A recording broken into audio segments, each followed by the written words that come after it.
Welcome to the Banker Lamp. Please enjoy the video. You begin by confirming ownership.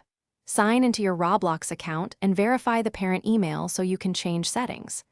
Once done, enable two-step verification to stop unauthorized access and set a strong, unique password to protect the account. Make sure you have your child's username, correct birth year, and the devices they use ready.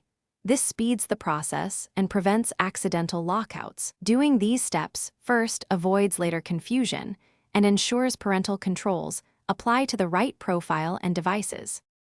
Now you go into settings and select privacy and safety to apply limits based on age. This is where Roblox enforces chat and content filters. Next, flip account restrictions on for younger users to block chat, limit games to curated experiences, and stop in-app purchases unless you allow them. Also customize contact permissions and who can follow or message the account so you control interactions. These tailored settings reduce exposure to inappropriate content and unwanted contact, while still letting kids play. Finish by reviewing security settings and checking login history to confirm only trusted devices are connected. You can remove sessions if needed.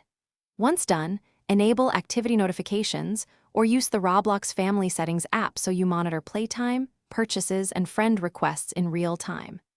If controls don't apply, make sure the account birth date is correct.